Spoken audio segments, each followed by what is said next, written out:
सबसे पहले परम पूज्य गुरु महाराज साहब, आपके चरणों में मेरा प्रणाम है। पूज्य गुरु माँ, आपके चरणों में भी मेरा प्रणाम है। जो इस सत्संग सभा में पहली बार आए हैं, उनके लिए मैं इस सत्संग का एक परिचय रखना चाहता हूँ, क्योंकि आप कौन सी सभा में आए हैं, इस सभा का उद्देश्य क्या है, इसका सिद्धांत क्या है, यह जानना आवश्यक है। इस सत्संग का नाम दिव्य चेतना सत्संग है। इसका केंद्र नंद आश्रम विक्रम पटना है। इस सत्संग के संस्थापक एवं संचालक परम पूज्य परमहंस स्वामी नंद जी महाराज हैं। इन्होंने इस सत्संग की स्थापना एक ईश्वरीय आदेश के तहत किया है। आइए पहले यह जान लें कि सत्संग है क्या। परम पूज्य गुरु महाराज साहब के अनुसार सत्संग का मतलब होता है सत्य के साथ संग करना। और सत्संग दो प्रकार का होता है। पहला बाह्य सत्संग, दूसरा आंतरिक सत्संग। बाह्य सत्संग का मतलब होता है रामायण पाठ करना, गीता पाठ करना, कीर्तन गाना, भजन गाना, तीर्थ यात्रा करना। यानी इस सत्संग में जुबान चलता है और कान सुनता है। इसे जुबानी सत्संग भी कह सकते हैं। इस सत्संग से चरित्र का निर्माण नहीं होता। हाँ, पर यह सत्संग हमें आंतरिक सत्संग करने के लिए प्रेरित जरूर करता है। आंतरिक सत्संग में जुबान नहीं चलता। इसमें हमारी आत्मा बोलती है और मन सुनता है। इसे हम बेजुबानी सत्संग भी कह सकते हैं। इस आंतरिक सत्संग से ही हमारे चरित्र का निर्माण होता है, और एक निर्मित चरित्र ही ईश्वर को ठहराव दे सकता है। वैसे तो हम बाह्य सत्संग के द्वारा भी ईश्वर की भूमि पर पहुंचते हैं, पर निर्मित चरित्र के अभाव में ईश्वर हमारे पास टिक नहीं पाता। वह हमारे दुर्गुण रूपी छिद्रों से लीक कर जाता है, भाग जाता है। यह दिव्य चेतना सत्संग भी एक आंतरिक सत्संग ही है। अगर कहीं सत्संग की महिमा का गुणगान बढ़ चढ़ करके किसी ने गाया है, तो इसी आंतरिक सत्संग का ही गुणगान गाया है। गोस्वामी तुलसीदास जी भी इसी आंतरिक सत्संग की महिमा का गुणगान करते हुए कहते हैं, तात स्वर्ग अपवर्ग सुख धैर्य तुलाइक अंग, तुले न ताहि सकल मिली जो इक लौ सत्संग। अगर स्वर्ग एवं अपवर्ग दोनों के सुख को एक तराजू के पलड़े पर रख दिया जाए और दूसरे पलड़े पर इस आंतरिक सत्संग के एक लौ के बराबर सुख को रख दिया जाए, तो आंतरिक सत्संग का जो सुख है वह स्वर्ग और अपवर्ग के सुख से भी भारी पड़ जाएगा, भारी पड़ जाएगा। ऐसी महिमा गाई गई है इस आंतरिक सत्संग की। अब प्रश्न उठता है कि वह कौन सा सत्य है जिसके साथ संग करने से स्वर्ग और अपवर्ग दोनों ही फीके पड़ जाते हैं। क्या वह सत्य उनमें है जिन्हें ये आंखें देखती हैं और कान सुनते हैं, या फिर उन वस्तुओं में है जो हमारे लिए भौतिक सुख सुविधा मुहैया कराते हैं, पर ये तो कुछ दिनों के बाद ही नष्ट हो जाया करते हैं। तो फिर वह सत्य क्या राम में है? क्या वह कृष्ण में है? क्या वह शिव में है? क्या वह दुर्गा में है या फिर काली में है? किसमें है? तो अगर हम राम को लेकर के चलते हैं तो कृष्ण को मानने वाले कहते हैं कि राम तो 12 कला के थे, कृष्ण तो 16 कला के हैं, इसलिए कृष्ण राम से बड़े हुए। अगर कृष्ण को लेकर के चलते हैं तो शिव वाला कहता है कि शिव तो देवों के देव महादेव हैं, इनसे बढ़कर कोई भी नहीं है। कोई कहता है कि दुर्गा बड़ी हैं, वो आदि शक्ति जो है। कोई कहता है कि काली ही श्रेष्ठ हैं, वो काल को हरण जो कर लेती है। स्थिति ठीक वैसे ही है जैसे 200 वाट वाले बल्ब के सामने 500 वाट वाले बल्ब को लटका दिया जाए।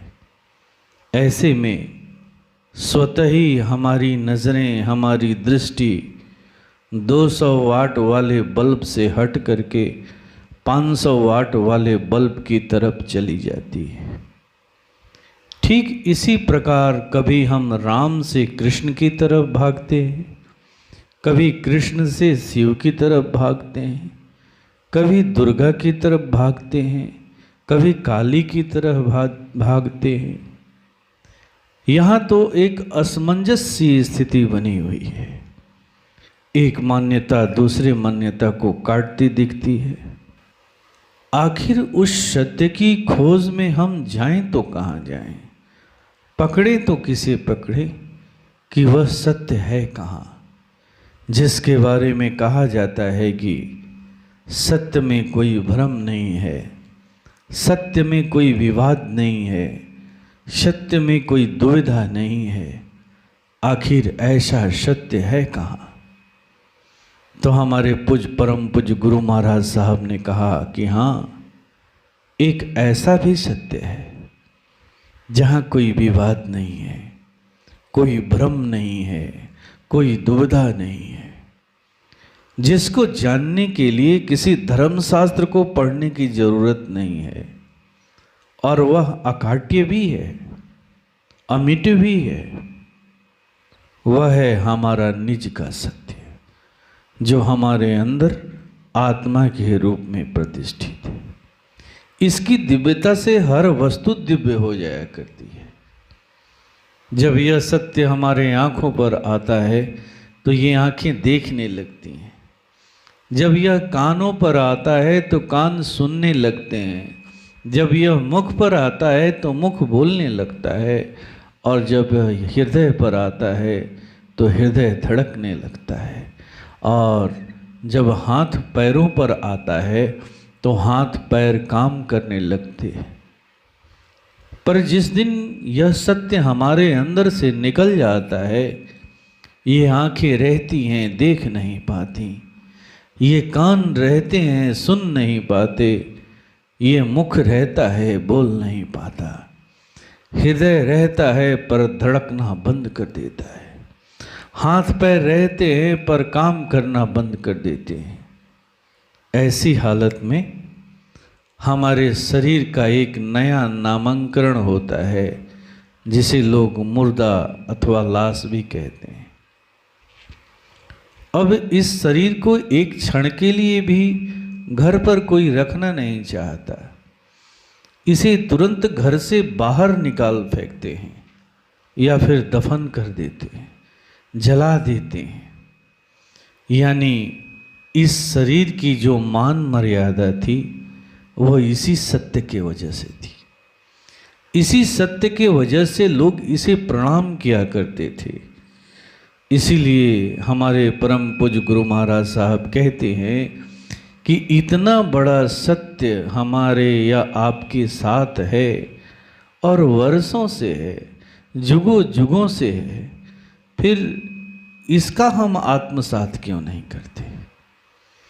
इसी सत्य के साथ आत्मसात करना या संग करना ही सत्संग कहलाता है।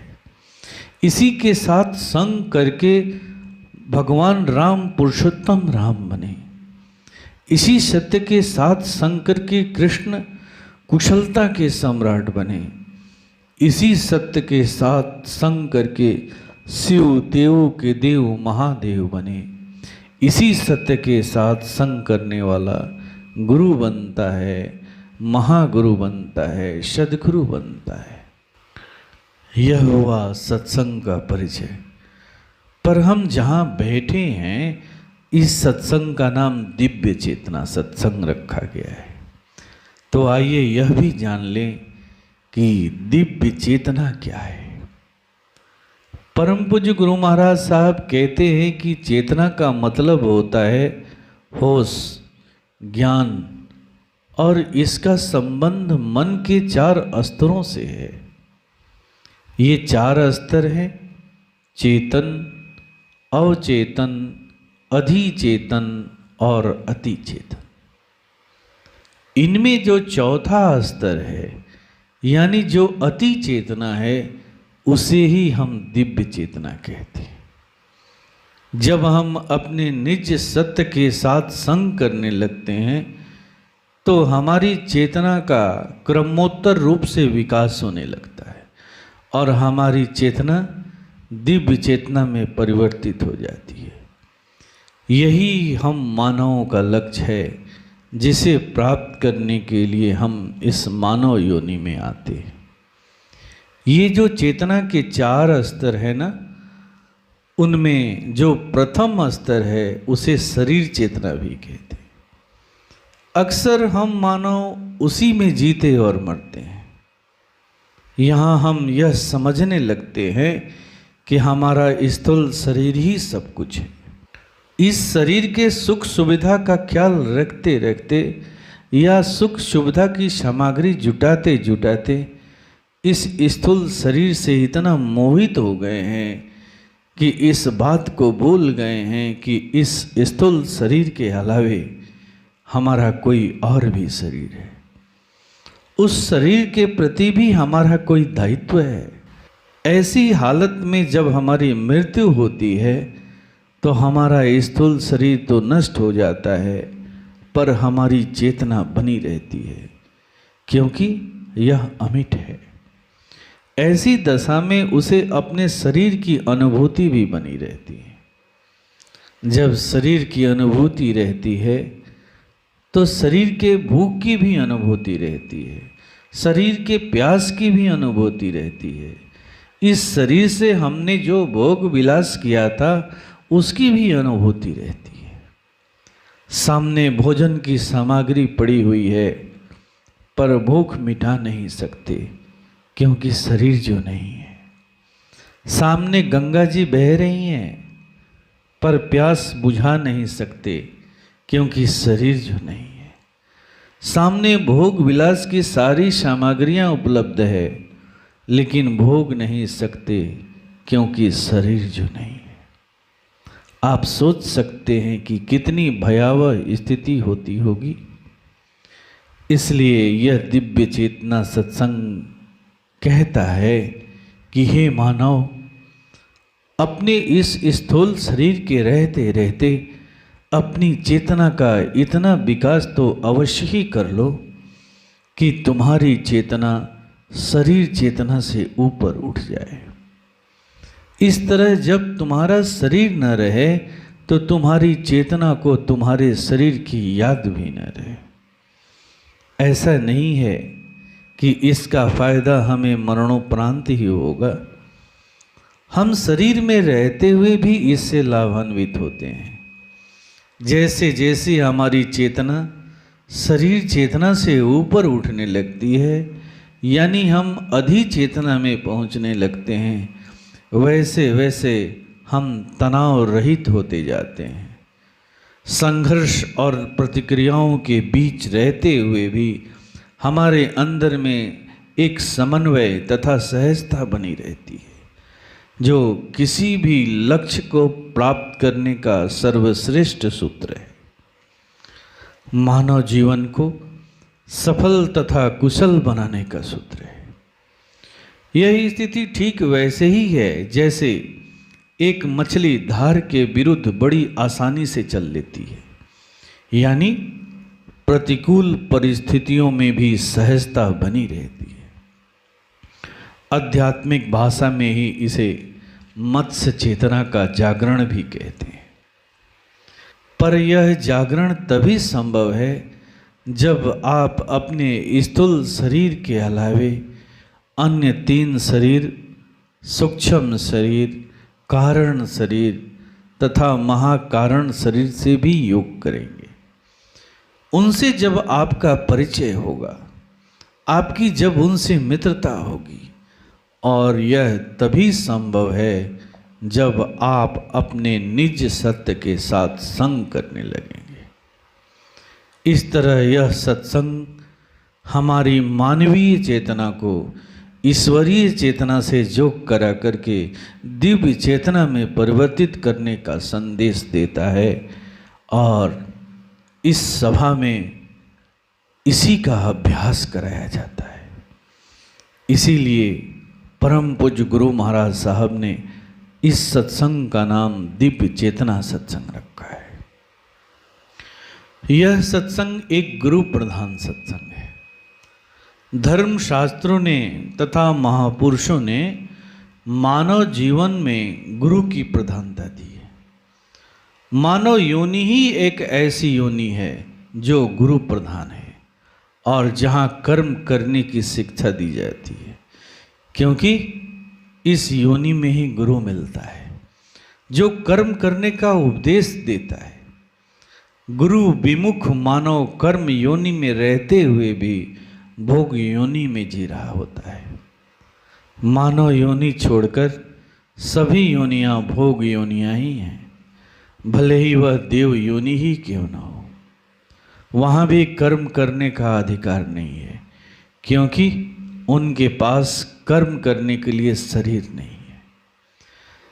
ईश्वर तो सभी योनियों में है, पर गुरु अन्य किसी योनि में नहीं होता। वह केवल मानव योनि में ही मिलता है। इसलिए मानव योनि का लक्ष्य ही है गुरु की खोज, ताकि ईश्वर का बोध किया जा सके। कर्म करने की दीक्षा गुरु के अलावे कोई नहीं दे सकता। गोस्वामी जी ने स्पष्ट करते हुए कहा है, बिन गुरु भव निधि तरई न कोई, जो विरंचि शंकर सम होई। शंकर के समान शक्तिशाली भी अगर बन जाएं आप, तो बिना गुरु की सहायता के भवसागर में डूब मरेंगे। ऐसी प्रधानता है हमारे जीवन में गुरु की। इस सत्संग का उद्देश्य है नैतिक उत्थान तथा मानव धर्म का प्रचार। यह सत्संग कहता है कि हे मानव, तेरा 10-20 धर्म नहीं है। अगर ऐसा कहीं दिखता है तो वह एक संप्रदाय है, एक पार्टी है, एक मत है, एक विचार के लोगों का एक संगठन है। धर्म के बारे में तो भिन्न भिन्न बातें सामने आती हैं, पर परम पूज्य गुरु महाराज साहब के अनुसार धर्म तो धारण करने को कहते हैं, और हर वस्तु का एक ही धर्म होता है, और वह उसके अंदर होता है, जो कभी भी नष्ट नहीं होता। जैसे मिर्ची को ही ले ले, मिर्ची ने तीतापा को धारण किया है और वह उसके अंदर है। ईख ने मीठापा को धारण किया है, वह उसके अंदर है। नींबू ने खटापा को धारण किया है, वह भी उसके अंदर ही रहता है। अगर तीनों को कितना भी रगड़ दिया जाए, तोड़ दिया जाए, बर्बाद कर दिया जाए, पर ये अपने धर्म को नहीं छोड़ते। मिर्ची के रोम रोम से तीतापा निकलते रहता है, नींबू के रोम रोम से खटापा निकलते रहता है, ईख के रोम रोम से मीठापा निकलते रहता है। यानी इनके रोम रोम से इनके धर्म की सुगंध निकलते रहती है। यही है धर्म की चित्कार, और यही है धर्म की सही परिभाषा। ठीक इसी प्रकार हम मानव का भी एक ही धर्म है, अपने निज सत्य यानी अपने आत्मा को जानना, उसका आत्मसात करना। यहाँ तो हम मानव अपने धर्म को बाहर खोजते रहते हैं, पर हमने जिसे युगों युगों से जन्मों जन्मों से धारण कर रखा है उसे पल्लवित नहीं करते, उसे पुष्पित नहीं करते, उसकी अनदेखी करते रहते हैं। यही कारण है कि हम दुखी दिखते हैं। चाहे कितने भी हम बलवान क्यों न हो जाए, धनवान क्यों न हो जाएं, आत्म विमुखता का दुख हमेशा सालते रहता है, हमेशा सालते रहता है। इस आत्मदर्शन की सबसे बड़ी उपलब्धि है निर्भीकता। निर्भीकता एक ऐसी उपलब्धि है जिससे हमारे जीवन में अनेकों उपहार स्वतः ही मिलने लगते हैं। एक निर्भीक व्यक्ति ही सत्य बोल सकता है, इस तरह आप सत्यवादी बनते हैं। एक निर्भीक व्यक्ति ही क्षमा कर सकता है, इस तरह आप क्षमाशील बनते हैं। एक निर्भीक व्यक्ति ही दया कर सकता है, इस तरह आप दयावान बनते हैं। एक निर्भीक व्यक्ति ही दृढ़ हो सकता है, इस तरह व्यक्ति ईश्वरीय गुणों से भरता चला जाता है, भरता चला जाता है। इस सत्संग की सबसे बड़ी खूबसूरती यह है कि इस कार्य के लिए परिवार को छोड़कर के भागने का संदेश नहीं दिया जाता। आप अपने घर परिवार के बीच रहते हुए भी, अपने सारे कर्तव्यों का निर्वहन करते हुए भी इसे कर सकते हैं। हमारे जितने भी आदर्श पुरुष हुए, चाहे वो राम हो, चाहे वो कृष्ण हो, चाहे वो शिव हो, सभी ने अपनी गृहस्थी में रह करके ही अपनी चेतना का विकास किया है। फिर आप क्यों नहीं कर सकते? इस तरह यह सत्संग आपको अपनी गृहस्थी को छोड़ करके भागने का संदेश नहीं देता। इस सत्संग की सबसे बड़ी खूबसूरती यह है कि इस सत्संग के आयोजन के लिए कोई भी पूर्व में फंड नहीं होता। जब सत्संग का आयोजन करना होता है तो उस क्षेत्र के अनुयायीगण विचार कर करके सत्संग कराने की अनुमति मांगते हैं।